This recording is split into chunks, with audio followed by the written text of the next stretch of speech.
하나님께서 우리에게 주시는 말씀은 출애굽기 28장 31절에서 39절까지 말씀입니다. 출애굽기 28장 31절에서 39절까지 말씀입니다.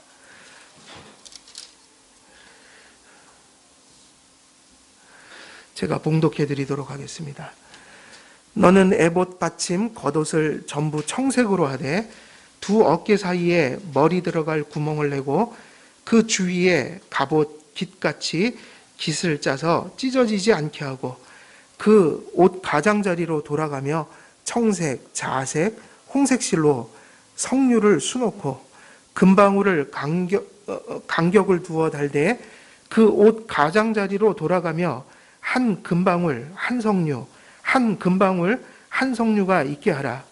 아론이 입고 여호와를 섬기러 성소에 들어갈 때와 성소에서 나올 때에 그 소리가 들릴 것이라. 그리하면 그가 죽지 아니하리라.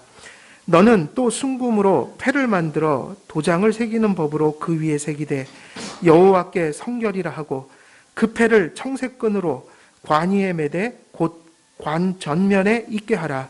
이 패를 아론의 이마에 두어 그가 이스라엘 자손이 거룩하게 드리는 성물과 관련된 죄책을 담당하게 하라. 그 패가 아론의 이마에 늘 있으므로 그 성물을 여호와께서 받으시게 되리라. 너는 가는 배실로 반포 속옷을 짜고 가는 배실로 관을 만들고 띠를 수놓아 만들지니라. 아멘. 예, 우리 지난주에 그 성류에 관련된 말씀 드렸는데 지난주에 드렸던 말씀 잠깐 요약해 보면 우리 예수 그 성류가 가리키는 것, 성류가 가진 그 심상이라는 것이 무엇이었어요? 성류가 가리키는 상징하는 바들이 어떤 속성을 가지고 하나님의 영적인 실체를 이렇게 가리키고 있었다, 상징했다, 예표했다. 그럼 그것이 무엇이냐면 이 성류가 가진 성격은 아름다운 빛깔을 가진 과실이었다는 거예요. 그리고 빛깔을 가졌을 뿐만 아니라 또 어떤 속성을 가지고 있습니까?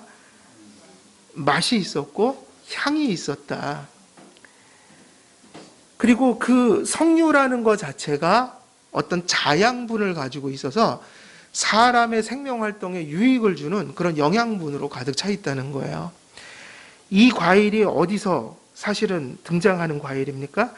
가나안에 정탐하러 가서 가나안 땅의 풍요함의 증거로서 그 12정탐꾼들이 가져왔던 포도와 무화과와 성류, 이것이 그러한 하나님의 언약의 약속에 대한 어떤 그러한 성취에 대한 약속을 가리키는 어떤 증거물들이었다. 그래서 이러한 속성을 가진 성류를 통해 하나님께서는 무엇을 전달해 주셨던 거예요? 이 성류가 가리키는 것이 무엇이었죠? 말씀의 유익들이었다. 하나님의 복음의 유익들이었다. 그래서 이 말씀을 통해서 그리스도와 연합하고 교제할 때 죄인은 살게 되고 또 새 힘을 얻게 되고 삶 속에 빛을 발하게 된다. 따라서 칼빈은 이 본문을 주석하면서 이렇게 교훈했던 거예요. 거룩한 대제사장의 직분에 걸맞게 하나님께서는 의복에 무엇을 달게 하셨다고요? 성류를 달게 하셨다. 근데 이 말씀을 가리키는 성류를 단지 대제사장들만 달고 있었던 게 아니라 이와 비슷한 것을 누구도 달고 살았어요. 사실은 제사장들뿐만 아니라 모든 그 이스라엘 백성들의 옷깃에는 그렇게 술을 달게 만드셨단 말이에요. 비슷한 성격을 가지고 있었어요. 그래서 그 하나님의 말씀과 복음의 유익들을 아름다움과 또 성류의 향기로움으로 표현하게 하셨습니다. 그래서 제사장들이 비록 동일한 죄성을 가진 불완전한 인간들이어서 사실 인간적인 속성 자체로는 하나님 앞에 나아갈 수가 없는 인간들이었지만 어떻게 그 우리와 동일한 본성을 가진 제사장들이 하나님 앞에 나갈 수 있었나? 그것은 의복을 갖추어 입었기 때문에. 누가 명령하신 의복이에요? 하나님께서. 성류와 방울이 달린 그 옷깃에 그것으로 장식이 된 옷을 입어야만 하나님 앞에 나아갈 수 있었다. 그것은 예표적이고 모형적인 것이죠. 그 옷은, 그리고 그 성류는, 그리고 그 방울은 복음의 유입들이었기 때문에 우리의 죄를 도말하고 우리의 추함과 또 우리의 영적인 죄 때문에 비롯된 수많은 인격적 악취들을 무엇이 가리게 만든 거예요? 하나님께서 상징적으로 그 대제사장의 예복으로 그걸 가리게 하셨다. 그래서 성류가 가리키는 중요한 역할 중에 하나는 그것은 복음이에요. 복음으로 그들의 추함을 가렸다. 아담이 범죄하고 나서 하나님이 무엇으로 옷을 지어 입히셨어요? 가죽으로 그에게 옷을 입히셨죠. 수치를 가리기 위한 것이었어요. 복음은 무엇을 가립니까? 우리 죄악의 수치. 수치스러워 하나님 앞에 죄책감에 나가지 못하는 자들의 죄책을 그리스도의 복음이, 그분의 십자가의 피가 그것을 도말하여 씻어내어 용서하여 하나님 앞에 나가게 하신다. 모든 사람들에게는 추함이 있어요. 모든 사람에게는 악취가 있어요. 우리에게는 그런 게 없을까요? 우리도 마찬가지입니다. 아무리 거듭났어도 사람 속에 여죄가 남아있어요. 그죠? 남겨진 죄의 자취가 남아있어요. 이 세상에 완전한 의인은 없어요. 거듭난 자들조차도 그 심령 속에는 죄가 섞여 있다. 심령 속에 여죄가 남겨져 있다. 우리도 살다 보면 끊임없이 죄의 추함을 드러내고, 그죠? 우리가 생활하면서 어쩔 때 말을 통해서, 행동을 통해서, 그죠? 아무도 모르지만 우리 자신은 알아요. 우리의 가슴 속과 우리의 머릿속에 얼마나 추한 생각들이 스쳐 지나가는가. 사실은 우리는 추함이 있단 말이에요. 사람들이 모를 뿐이에요. 우리에게는 인격적인 악취가 있어요. 그래서 어쩔 때는 사람들이 우리의 행동을 보고 실망할 때가 있어요. 그건 어쩔 수가 없어요. 인생이기 때문에. 근데 어떻게 우리가 하나님 앞에 나아갈 수 있는가? 어떻게 하나님께 예배할 수 있는가? 어떻게 그리스도인의 생활을 살아갈 수 있는가? 그 이유는 하나밖에 없어요. 그리스도의 피가 우리의 추함과 악취를 덮어주셔야 돼요. 우리도 여름이 되고 땀이 나고 그러면, 그죠? 채취 때문에 향수를 뿌리잖아요. 성류에는 무엇이 있다고요? 추함과 악취를 가리는 일종의 이미지를 가지고 있다. 향이 있다. 그래서 복음의 능력, 복음의 유익이라는 것은 바로 이러한 추함과 악취를 가진 자들을 그리스도께서 그의 보혈로 덮어 하나님께서 받으실 만한 자로서 우리를 하나님 앞에 세우는 역사가 있다. 이게 복음의 사실 본질인 거예요. 우리 모두는 언제나 아름다움과 향기로움으로 충만한 그리스도의 그 복음으로 무엇을 입어야 할까요? 옷을 입어야 돼요. 그리스도의 복음으로 우리가 우리의 추함과 악취를 가릴 수 있는 길은 구체적으로 얘기하면 하나님의 말씀을 깨닫고 믿는 길밖에는 없다. 말씀을 통해서 그 복음을 전하고 있기 때문에 하나님의 말씀을 통해 찾아와 만나주시는 그 그리스도를 믿음으로 우리가 그분을 가슴속에 모셔드려야 된다는 겁니다. 그리스도를 모신 사람들은 일평생 성경 말씀을 통해 영적인 능력을 얻고 살아가야 합니다. 말씀이 임할 때 우리는 무엇을 깨닫게 될까요? 말씀이 주는 능력은 거기에 있는 거예요. 말씀이 보이지 않을 때는 우리가 그저 그 추함과 그러한 악취를 우리의 미로 삼고 그냥 그것이 당연한 것처럼 여기고 살아가지만, 말씀이 자각되는 순간부터 우리는 하나님 앞에 죄를 깨닫고 애통하기 시작해요. 다시 말하면 죽음의 길을 가던 자들이 말씀을 통해서 찾아오신 하나님을 만남으로 돌이키는 역사가 일어난다. 복음의 유익과 권능은 어디에 있는 거예요? 죄악을 깨닫고 그릇된 길에서 참된 길로 돌이키는 능력이에요. 사람이 바뀌어지게 되는 거죠. 말씀이 임할 때 우리의 유일한 살 길은 그리스도의 의를 붙들고 의지하게 되는 것. 그것이 우리에게 진정한 유익이 되어진다. 복음의 유익이 되어진다. 말씀이 임할 때 우리는 그리스도인으로서 분별할 것을 분별하게 됩니다. 그리고 어디로 가야 할지 길이 보이게 되는 거죠. 그래서 우리가 하나님 말씀을 읽어보면 요시야 왕이라는 사람이 있잖아요. 요시야 왕이 나오죠. 요시야 왕은 언제 살던 사람입니까? 요시야 왕의 가장 중요한 업적이 무엇이에요? 요시야 왕의 가장 중요한 업적은 율법서를 발견함으로 종교개혁자가 된 거예요. 엄밀히 우리가 이 요시야에 대한 말씀을 읽어보면요, 사람이 하나님의 길을 자기의 어떤 힘으로 갈 수 없다는 것을 깨닫게 돼요. 그러니까는 우리가 하나님 앞에 어떤 신앙의 길을 걷는다는 것 자체가 애초에 우리의 힘으로부터 시작할 수 있는 게 아니에요. 우리가 그 길을 가겠다고 마음대로 갈 수 있는 길이 아니라는 거예요. 언제나 믿음을 받은 자들, 믿음과 구원 속에서 새로운 길을 가게 된 자들의 배경을 보면 언제나 그들이 그런 삶을 찾게 된 것은 하나님의 말씀의 역사가 있었단 말이에요.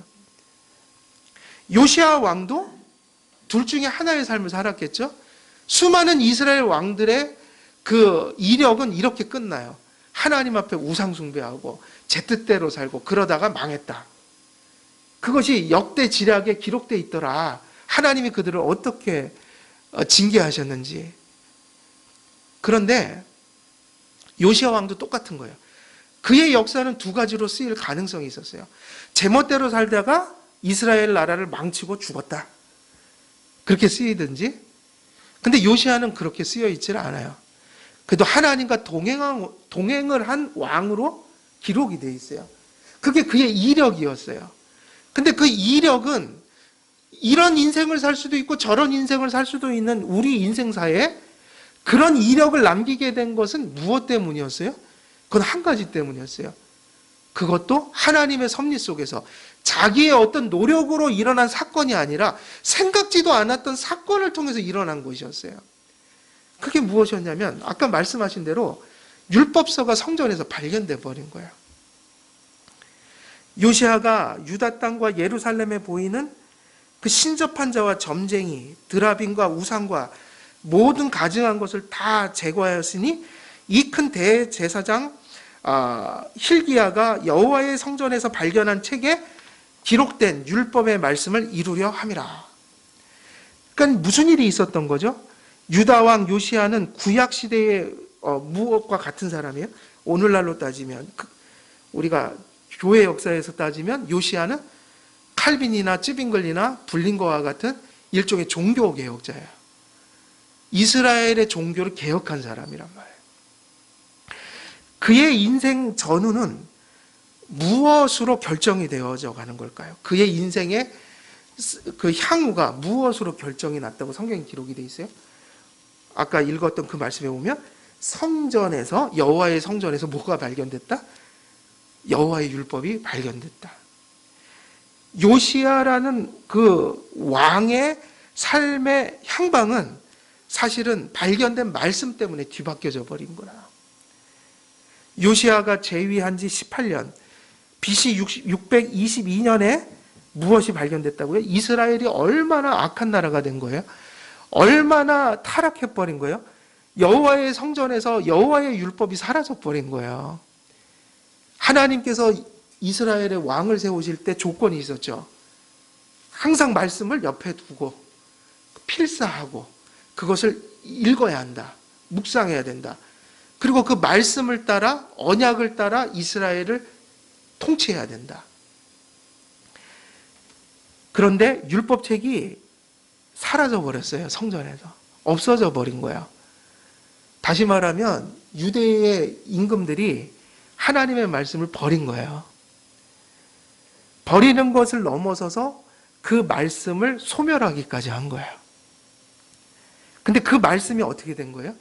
자기의 의지와 노력으로 발견된 게 아니라 하나님의 섭리 속에서 기울어져가는 이스라엘 백성들을 불쌍히 여긴 하나님께서 그 아까 그 큰 대제사장 hil기야가 여호와의 성전에서 율법을 발견하게 하심으로 다시 한번 하나님의 말씀이 이스라엘에 다시 드러나게 돼버린 거예요. 요시야 왕은 종교개혁자가 돼버렸어요. 칼빈이 그렇듯 쯔빙글리가 그랬듯 또 불링거가 그랬듯 루터가 그랬듯 하나님의 말씀을 해석하고 번역하다가 이런 게 하나님의 말씀이었구나 깨달으면서 종교개혁자가 돼버린 거예요. 율법책이 발견되자 요시야가 처음 했던 행동이 뭘까요? 옷을 찢고 회개하는 것이었죠. 왜냐하면 보이지 않던 것이 말씀을 통해 드러나기 시작했기 때문에. 우리도요, 바쁘고 분주한 삶을 살았다 보면요, 다 잊어버려요. 자기가 무슨 얘기를 하고 있는지, 자기가 지금 무슨 삶을 살아가고 있는지, 바쁘고 분주함 속에서 세상의 쾌락과 욕심을 따라 정신없이 살다 보면 하나님 앞에 내가 어떻게 살고 있는지 자체가 감각을 잃어버려요. 세상에 좋은 것들이 너무 많아서 그것들을 얻는 기쁨으로 마음을 다 빼앗겨 버리면 죄를 지으면서도 죄가 뭔지를 모르고 그렇게 사는 거예요. 그래서 하나님의 말씀이 필요한 거예요. 가다가도 그 길이 옳은 길일 수도 있고 그른 길일 수도 있고 그것이 중립적으로 해도 되고 안 되는 것일 수도 있고 우리는 세 가지 중에 하나를 살아가는 거거든요. 근데 하나님의 말씀이 있어야 내가 지금 이런 길을 걸어가고 있구나 이게 보이는데 말씀이 우리로부터 멀어지면 사실 영적인 인식은 사라져버리고 만다. 하나님께서 교회를 세우신 목적은 바로 그것 때문인 거예요. 요시야는 말씀이 없을 때는 깨닫지 못하던 것이 말씀을 보기 때문에 새로운 것들을 인식하기 시작했어요. 말씀이 발견된 곳에서 회개가 일어났습니다. 그리고 하나님보다 높아진 우상을 제거하기 시작했어요. 역대 왕들 중에 이런 일이 계속 벌어진 거예요. 사실은 이스라엘 땅에 우상이 가득하게 된 거는 누구 때문이죠? 원래? 솔로몬 때문이에요. 가장 번영했던 솔로몬이 타락하면서 이방의 여인들을 부인으로 삼고 그러면서 이방의 신들이 잔뜩 들어와 버렸어요. 그리고 솔로몬이 후에 회개하고 왔지만 그 하나님의 징계는 계속 이어졌다. 이스라엘은 곳곳마다 산당이 세워졌어요. 우상의 당이 세워졌어요. 근데 이것이 한 번 들어온 우상은 제거하기가 힘들어요. 그래서 무슨 일이 계속 반복돼요? 아무리 대단한 임금들이 나와도 성전을 회복하긴 했어도 지역 곳곳에 세워진 우상의 단들을 헐지를 못한 거예요. 왜 못 헐었을까요? 왜?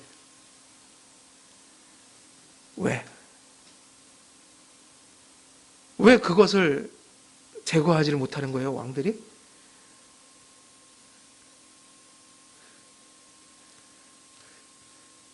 우상 숭배가 대중화가 됐기 때문이죠. 모든 백성들이 그걸 좋아하는 거예요. 근데 좋아하는 거를 허물면 좋아하겠어요? 싫어하겠어요? 대중들이 좋아하는 것을 해줘야지 되잖아요.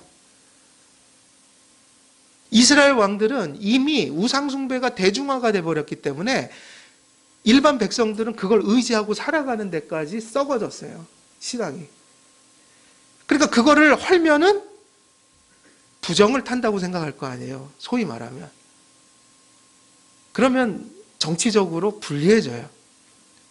못 하는 거예요, 감히. 대중이 무서운 거예요.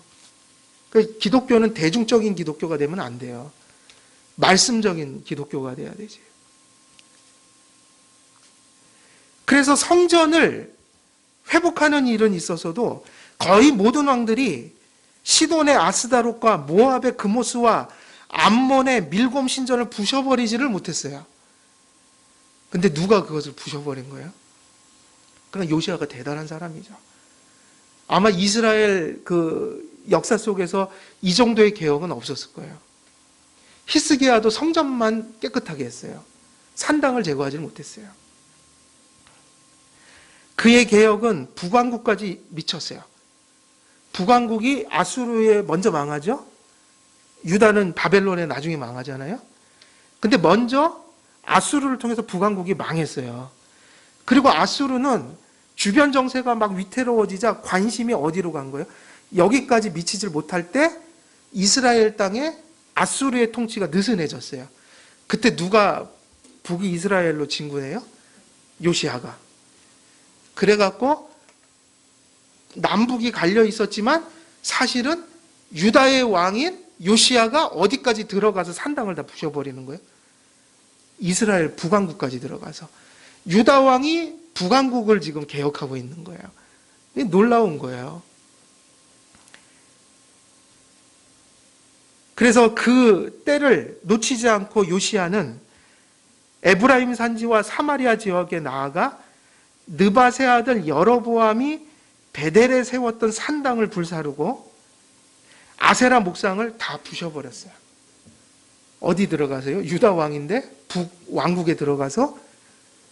그리고 그 이스라엘의 아주 결정적인 우상숭배가 포착화된 그 계기가 된 게 뭐냐면 여로보암 왕이 남북이 갈리가 분열을 시켰잖아요. 그죠? 솔로몬 죽고 나서. 그래서 북쪽 경계에 있는 단과 남쪽 경계에 있는 베델에다가 우상을 세웠단 말이에요. 근데 그걸 들어가서 다 깨부신 거예요. 오랜 역사 동안 유지해오던 우상들을 파해버린 거예요. 그래서 사사시대부터 왕국시대까지 또 뭐가 지켜지지 않았을까요? 우상이 가득했고 하나님의 말씀이 사라져버린 그 땅에 무엇이 또 멈춰버렸을까요? 예배가 멈췄겠죠? 그게 뭐냐면 유월절이 멈춰버렸어요. 언제부터 유월절이 안 지켜졌을까요? 성경을 보면 사사시대부터 요시야 때까지 출애굽하면서 하나님께서 명령하신 유월절이 멈춰버린 거예요. 그걸 누가 회복시키셨어요? 요시야가. 그래서 요시야는 히스기야가 회복시킨 성전 예배를 넘어서서 이스라엘의 대중화된 그 산당들을 다 때려 부셨다. 이런 죄와 사망으로부터, 공동체적인 죄악으로부터 이렇게 전향하고 각성하고 회개하고 변화되는 엄청난 그 역사가 무엇 하나 때문에 일어났다고요? 이건 요시야의 착한 심성도 아니고 요시야가 노력해서 된 것도 아니고 어느 날 성전에서 발견된 하나님의 말씀이 요시야를 그렇게 두렵게 만들었고 또 요시야에게 선한 길을 사모하게 만들었고 그에게 그 썩어진 이스라엘과 유다 땅을 신앙적으로 깨끗하게 만들 열심을 품게 만들었던 거예요. 무엇이 그렇게 만들었다고요? 하나님의 말씀이. 우리가 살 길은 우리 속에 있는 게 아니라 우리 밖에 있다고요. 은혜를 받아야 한다. 근데 은혜가 어떻게 오냐면 말씀으로 온다는 거예요. 그래서 우리가 각성해야 된다는 거예요. 지금까지 우리가 살아왔던 지금 생활들을 돌아봐야 된다는 거예요. 내가 가장 성공으로 여겼고 내가 이것 때문에 참 살만 났던 것들을 다시 한번 돌아봐야 돼요. 그게 선한 것들이었는지 하나님의 말씀에 벗어난 것들은 없었는지 하나님의 말씀이 임하면 그것들을 버릴 용기가 생겨요. 그래서 정말 진정한 복을 받게 되는 역사가 일어나게 돼요. 진정한 복. 사실은 요시야가 대단한 사람이 아닌 거예요. 성경은 아브라함, 이삭, 야곱, 요시야, 히스기야 많은 사람들의 얘기를 하지만 그 사람들의 얘기를 하고 있는 게 아니라 누구 얘기를 하고 있는 거예요? 하나님 얘기를 하고 있다고요. 그 죄 속에서 죽을 수밖에 없는 미련한 인간들을 하나님께서 어떻게 이끌어서 하나님 나라의 복을 받아 누리게 했는지 그러니까 성경은 아브라함에 대해서 알라고 쓴 책이 아니라 아브라함 속에서 역사하신 하나님을 보라고 아브라함의 일들을 기록해 놓은 거예요. 오늘 요시야도 똑같은 거예요. 하나님의 말씀이 성령님의 조명을 통해서 우리 심령 속에 깨달아지지 않고 믿어지지 않으면 희망이 없는 것이고, 하나님께서 역사하셔서 말씀이 우리 가운데 깨달아지고 믿어지면 희망이 있는 것이고요. 그래서 교회가 아무리 어려운 상황 속에 전락해 있다고 할지라도 소망을 가질 이유가 있다. 그 소망은 다른 곳에 있지 않고 오늘날도 살아 역사하시는 성령님께서 교회와 성도들에게 하나님의 말씀을 조명해 주시는 그 사실, 약속 속에 교회에 희망이 있다. 다른 거 다 잃어도 말씀만 붙들면 그 교회는 교회인 거예요. 살 수 있는 거예요. 하나님이 그곳에서 역사하신단 말이죠. 말씀이 들려지는 것이 복된 것이고, 믿어지는 것이 복된 것이고, 깨달아지는 것이 복된 것이다. 그 하나님의 말씀의 권능이 우리 속에 역사하여 우리 속에 회개와 신앙의 각성의 열매를 맺는 것이 복이다. 이 시대야말로 영의 양식된 말씀을 공급받고 또 생명의 떡이 되신 그리스도를 통해 살아야 하고 강건해져야 할 필요가 절실한 때가 아니냐, 우리가 이것을 인식해야 되는 것이죠. 석류가 빛깔과 맛과 향의 이미지로 하나님의 말씀과 복음의 진가와 유익을 상징했다면, 이제 석류와 함께 번갈아 가면서 다뤘던 또 다른 하나의 장식물은 무엇이었어요? 그것은 이제 금방울, 방울이 등장하죠. 방울은 무엇에 초점이 맞춰진 상징이에요? 이건 청각이죠. 소리였어요. 딸랑딸랑 소리를 내면서 무엇인가를 계속 교훈하고 있었고, 예표하고 있었고, 모용하고 있었어요. 석류가 상징하는, 그래서 석류하면 떠올리는 게 이제 그 이미지는 향기 뭐 이런 거죠. 맛과 향. 근데 그 맛과 향이라는 것이, 복음의 향기라는 것이 무엇을 통해서 전달되기 때문에 방울이 중요한 걸까요? 그것은 이제 소리예요. 이미지가 이렇게 좀 바뀌어져요. 향과 맛과 뭐 이런 것이었다면 이제 방울은 어떤 것에 초점이 맞춰져 있어요? 청각, 소리였다. 근데 이 둘은 하나예요. 그죠? 왜 하나냐면 이런 의미에서 하나인 거예요. 복음의 향기는 그렇게 좋은 거다. 말씀을 많이 드렸죠? 근데 그 복음의 향기는 우리에게 어떻게 전달되는가? 그것은 복음의 소리로 전달되는 거예요.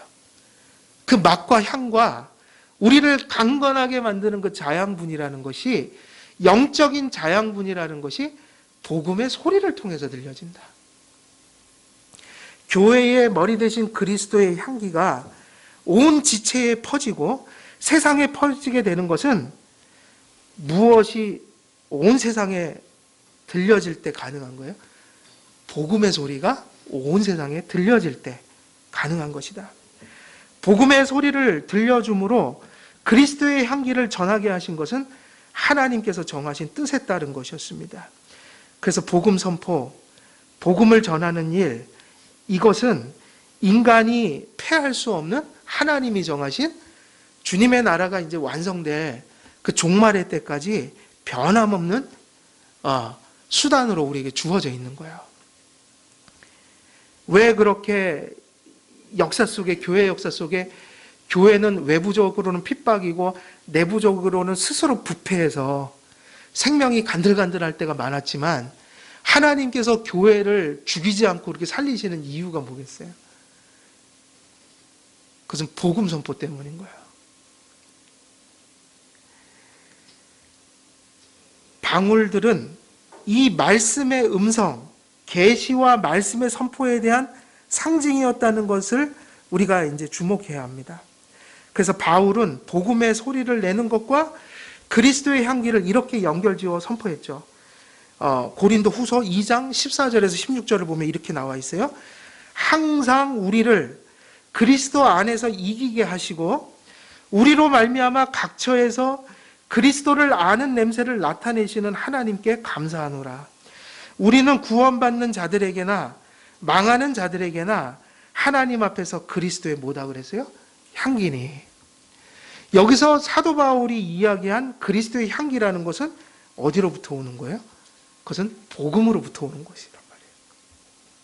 하나님의 말씀을 수용하는 일과 거부하는 일이 세상에서 동시적으로 일어나죠. 그죠?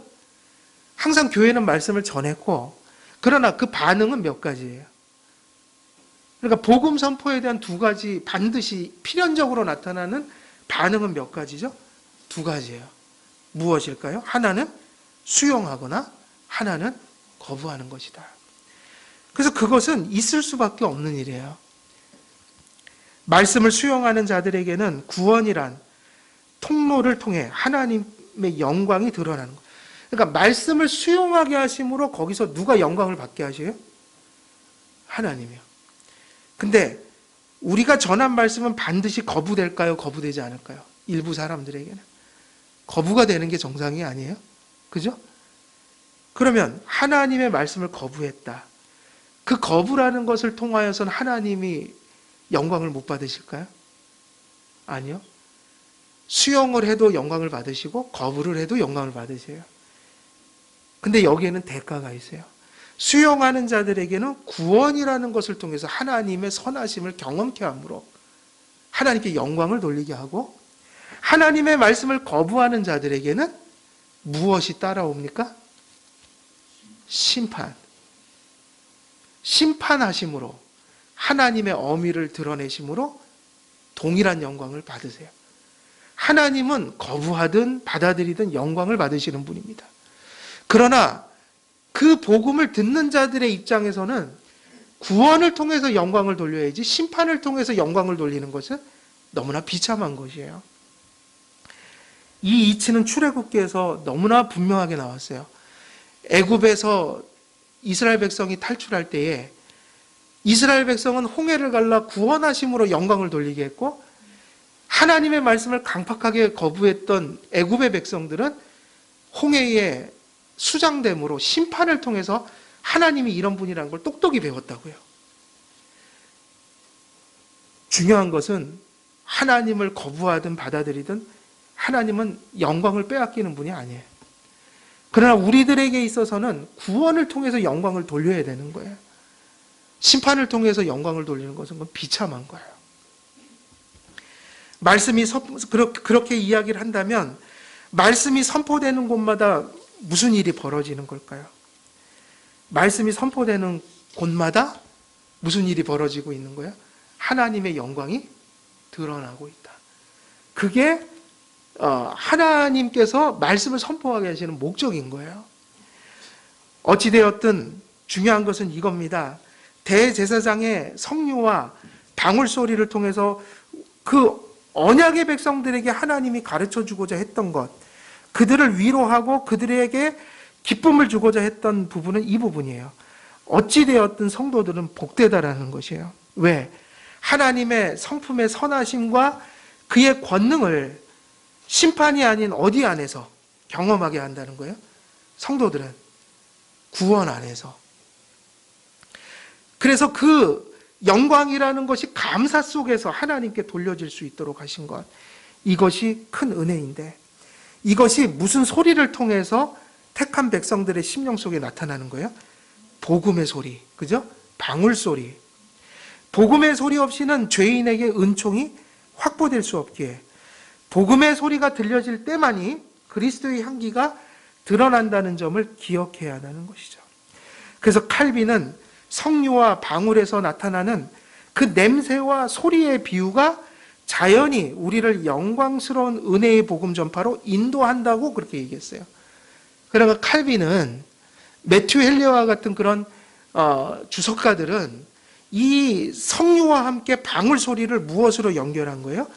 하나님의 은혜의 복음의 전파, 그리고 그 유익, 그것을 가르쳐주고 있다.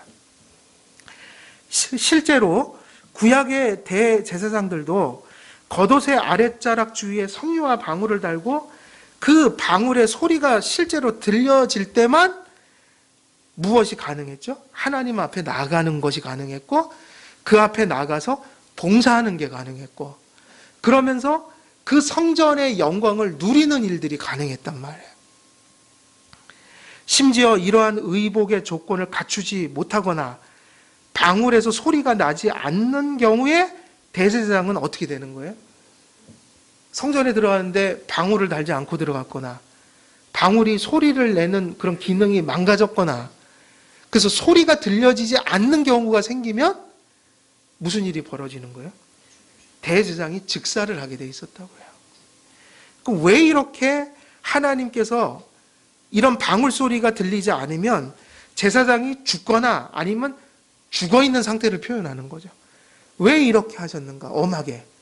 그것은 이 상징물이 복음이라는 중요한 것을 가리키고 있었기 때문인 거야.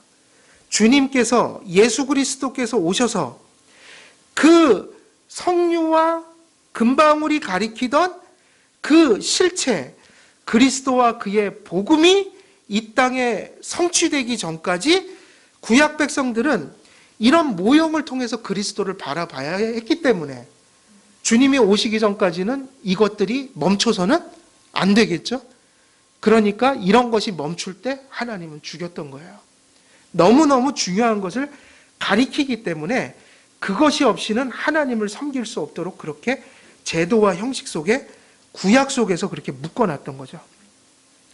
이제 예수님이 온 이후로 우리는 이런 형식과 제도에 여전히 묶여있는 것이 아니라 그리스도와 그의 복음의 실제를 우리가 받아 누리는 시대에 살고 있는 거 아니겠어요?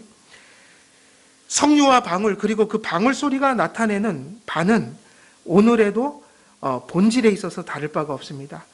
그때는 성류와 방울을 통해서 예수님과 그 복음을 전했다면 지금은 오신 예수님을 통해 우리는 그 복음을 경험하고 있다. 그래서 이 방울 소리를 복음 전파, 근데 복음 전파라는 게 엄밀히 넓게 보면은 사실은 이 복음 전파, 복음이라는 것이 무엇을 다 담는다고 볼 수 있어요? 우리가 복음이 뭡니까 물으면은 답을 해야 될 거 아니에요? 복음이 뭐죠? 그러면 복음의 가장 넓은 정의는 뭘까요? 복음의 가장 넓은 정의. 복음이 뭡니까 그러면? 복음이 뭡니까 그러면? 성경 66권이 복음인 거예요. 그죠? 그러니까 복음은 되게 엄청난 내용을 담고 있는 거예요. 창세기부터 요한계시록까지 이 안에 그리스도 안에서 우리에게 베풀어진 모든 은혜와 하나님께서 우리에게 바라시는 그분의 마음과 뜻과 그 모든 결실들이 이 안에 기록되어 있다. 복음은 성경 66권이다. 그러면 복음이라는 것은 넓게 얘기하면 하나님의 전체 말씀인 거예요. 좁히면 누구죠 그게? 성경 66권이 가리키고 있는 분이 누구예요? 그리스도. 그게 복음이에요. 그래서 그레고리라는 지도자는 이렇게 얘기했어요. 복음 전파의 소리를 들을 수 없는 제사장은 사형감이었다. 방울 소리가 무엇을 상징했다고요? 복음의 소리라고 그랬죠.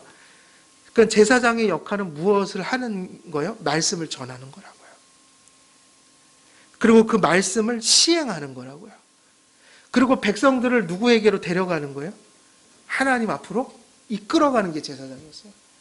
근데 그것을 상징하는 방울 소리가 들리지 않을 때 제사장은 사형감이었다. 이 얘기를 뒤집어 얘기하면 어떻게 표현할 수 있죠? 오늘날도 1차적으로 사역자들은 무엇을 전하는 자가 돼야 돼요? 말씀을 말씀대로 전하는 자가 돼야 돼요. 그것을 하지 못하면 사형감이다 이거예요. 영적인 생명이 있어서는. 성도들도 마찬가지예요. 성도들도 무엇을 따라 사는 삶을 살아야 돼요? 하나님의 말씀을 따라서. 그래서 이사야서에 이사야가 이렇게 예언했어요. 이스라엘의 파수꾼들은 맹인이요 다 무지하며 벙어리 개들이라. 당시에 이스라엘의 지도자들을 책망한 거예요. 예언을 통해서. 이사야가 예언했던 때는 언제였죠? 그것은 이스라엘이 망할 때쯤이었어요. 그죠? 이스라엘, 북왕국이, 그러니까는 이사야는 유다의 선지자인데 바벨론은 한참 뒤에 망하니까 이사야가 활동했던 때는 누가 망해가는 시절이에요? 북왕국이. 그러면 북왕국의 지도자들을 책망한 거예요. 이스라엘이 망한 것은 북왕국의 지도자들의 책임이 가장 커요. 하나님의 말씀을 전하지 않았거든요. 그래서 뭐라고 얘기했냐면 이스라엘의 파수꾼들은 맹인이라고 그랬어요. 보지를 못한다. 그리고 뭐라고 그랬죠? 그들은 다 무지하여 벙어리 개들이라. 그래서 개에 비유했는데 개 중에도 어떤 개라고 그랬어요? 이스라엘의 지도자들을 짖지 않는 개. 지금은 애완견이라고 해서 개들이 호강을 하지만 예전에 개의 역할은 그런 게 아니었어요. 뭐였죠? 집 지키고 이런 거잖아요. 주인을 위해서 뭐 이렇게 목장 같은 데서 양들을 이렇게 그죠? 몰고 또 집을 지키고. 근데 무슨 개예요? 짖지 않는 개가 돼버렸다. 강도가 와도 먹이 주면 그냥 좋아갖고 꼬리 흔들고 지조가 없는 개들이 있더라고요. 내가 보니까. 전에 보면 처음 보는 사람인데 야 일로 와 그러면 그냥 막 달려와서 앉아서 그냥 막. 사실은 개는 좀 충성이 강해야 돼요. 주인을 잘 알아보는 게 좋은 개예요. 그리고 타인에 대해서는 경계하는 게 그게 더 좋은 개예요. 근데 이 이스라엘의 지도자들을 향해서 뭐라고 그랬냐면 그들은 짖지 못한다고 그랬어요. 다 꿈꾸는 자들이요, 누워있는 자들이요, 잠자기를 좋아하는 자들이라. 결국 짖지 않는 개라는 얘기는 뭐죠? 말씀을 분별하지 못하고 하나님의 교회의 위험이 와도 그것을 얘기하지 못하는, 분별하지 못하는, 아무것도 분별해 주지 못하는 거예요. 교회에서 범죄가 일어나도 치리하지도 않고 이단이 벌어져도 그게 무슨 얘기인지도 분별하지도 못하고. 얼마나 그 만만하면 교회를 이단들이 들어와서 그렇게 휘저어 나왔겠어요. 창피한 일인 거예요. 그걸 분별하지 못한다. 그레고리는 하나님의 말씀을 전하지 않고 엉뚱한 것을 전하며 말씀을 왜곡하여 전하고 말씀을 전하는데 게으른 선지자들을 책망하는 구절을 여기에 기록해 놓고 있는 겁니다. 혼합주의에 빠졌고 부도덕에 빠졌고 하나님의 말씀을 버려 온 천지가 우상덩이가 돼버렸는데도 선지자들은 그 대중적인 그 부패한 종교를 책망하지 않았던 거예요. 그냥 여러분들 소연대로 사세요. 편하신 대로 사세요. 그러고 사역을 했던 거예요. 그러므로 이사야는 이스라엘의 지도자들을 향해서 벙어리 개들로 비유하며 그들이 짖지 못하며 나태에 빠졌다고 책망했던 겁니다. 이는 오늘날 교회에도 적용이 됩니다. 지도자들이 벙어리가 된 것처럼 하나님의 말씀을 전하지 않는다. 사실은 말씀을 전하지 않는 건 아니에요. 말을 안 하는 건 아니에요. 수없이 많은 유튜브에 떠돌아다니고 지금 CBS나 이런 데서 뭐 대단한 목사들이라고 뭐 대중화된 목사들 얘기 들으면 성경을 얘기하지 않고 세상 얘기하고 앉아있더라. 그런 사람들 보면 코미디언 보듯이 웃고 떠들고 참 재밌다. 감동해서 눈물 찔찔 흘리면서 그것을 은혜라고 여기는. 근데 성경 얘기를 안 해요. 성경 얘기를 안 하더라. 신학이 혼탁해지고 성도들이 타락하여 그러한 대중적인 흐름들을 쫓아갈 때 지도자들은 그 대중의 입맛에 맞추어 세속적인 이야기로 가득 찬 말씀이 전파되지 않는 이야기들을 할 때 이사야 선지자가 얘기하는 것처럼 그것은 벙어리 개들이요 짖지 못하는 개다.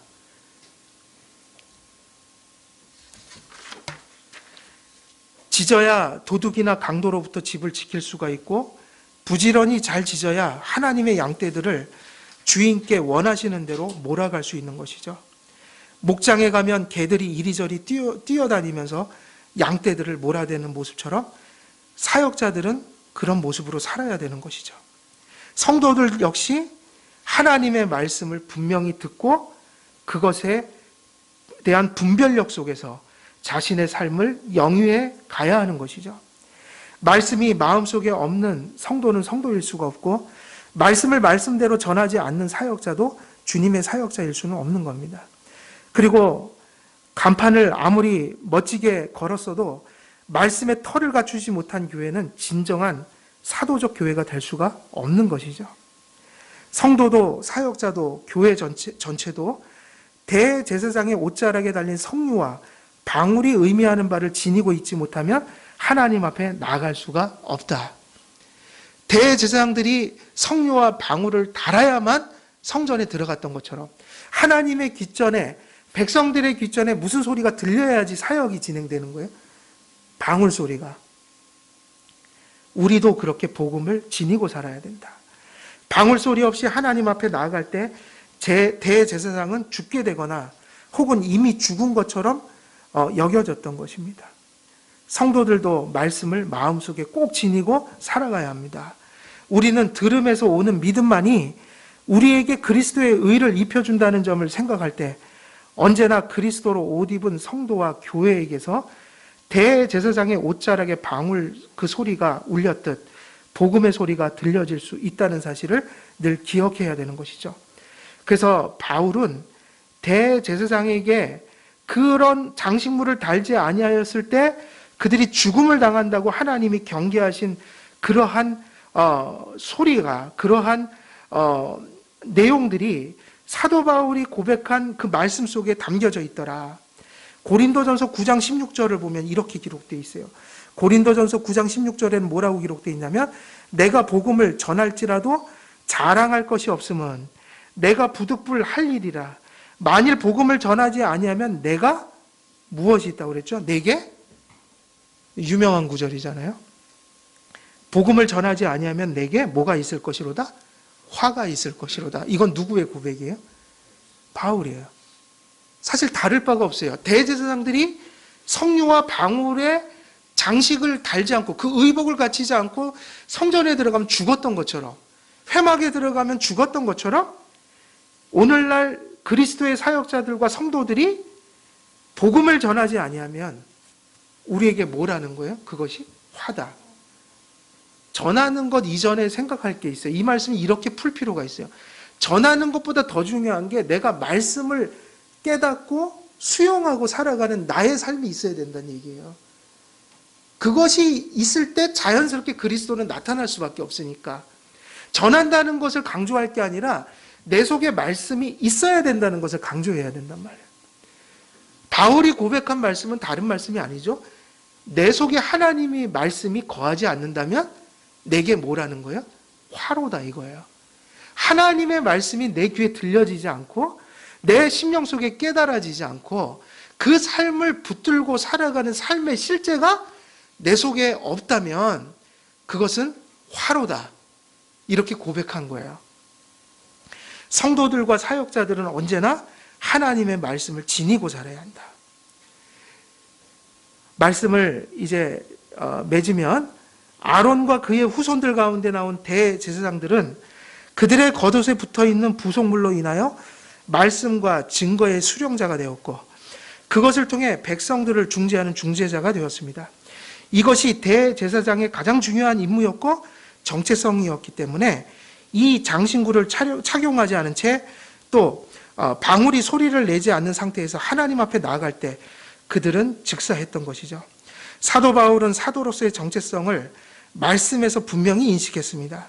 그는 영감받은 말씀을 받아 기록해야 했고 전해야 했고 그 말씀을 토대로 교회의 기초를 세우는 임무를 받았습니다. 오늘날 성도와 사역자 그리고 교회의 유일한 기초와 토대는 역시 선지자와 사도들이 그랬듯이 하나님의 말씀, 성경에 있는 것입니다. 언제나 그리스도 안에 계신 하나님 아버지의 언약적 친교의 토대는 하나님의 말씀에 있고 교회와 성도들은 그분과의 연합과 친교를 위해 하나님의 말씀에 성류와 소리나는 방울이 달린 겉옷을 착용해야 하는 것입니다. 이제 이 겉옷은 우리 주 그리스도를 믿음으로 영접하고 존귀하게 하며 모시는 것을 의미하죠. 이것이 없이는 구원도 없고 그리스도의 생활도 없고 사역도 없고 은혜의 누림도 존재할 수 없는 것이다.